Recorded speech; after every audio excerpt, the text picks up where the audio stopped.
Start. Alhamdulillah Rabbil Alameen wal aqibatu lil muttaqeen wassalatu wassalamu ala khatamin nabiyyin. Dear listeners and viewers, Assalamu alaikum wa rahmatullahi wa barakatuhu. Study the Quran series. In this series today we'll discuss the fourth theme of the Quran. So the fourth theme of the Quran is the seerah of Prophet sallallahu alaihi wasallam. So Allah subhanahu wa ta'ala talks about the different events and episodes and different incidents took place in the life of Prophet sallallahu alaihi wasallam. Especially mostly it is discussed in the Medinan surahs, which is almost 33% of the Quran. The major Medinan surahs like Al-Baqarah, Al-Imran, An-Nisa, Al-Ma'idah and many others like Surah An-Nur and Surah Al-Ahzab.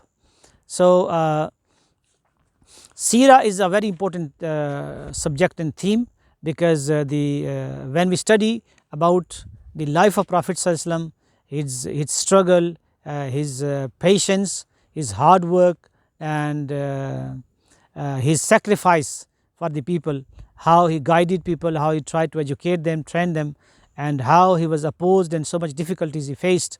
So this is how we learn and we develop the love of Prophet sallallahu alaihi wasallam.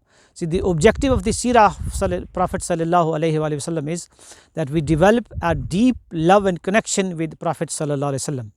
And when we develop this love and affection and connection with Prophet sallallahu alaihi wasallam, then it becomes easy for us that we look at him as a role model, as a leader, as a guide, as a teacher, as a murabbi and as a mentor, and then we can imitate and we can follow his footsteps and we can live a better life.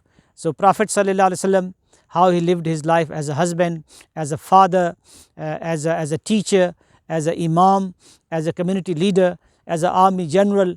So all his roles and all his different actions and different work, it becomes a motivation for us because he faced so much difficulties.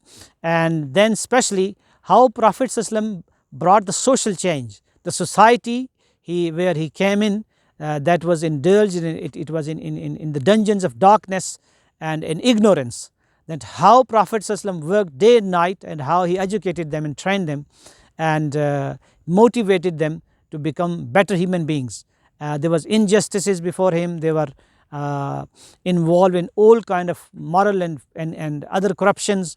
So how Prophet ﷺ basically also challenged the status quo, because the Quraysh, the leadership of Quraysh, they had a hierarchy, they had a kind of a city government in Mecca where they used to oppress the orphan and the widows, and they used to basically deny their rights, and people were hungry and thirsty and they didn't have their basic needs fulfilled, and even the young little baby girls were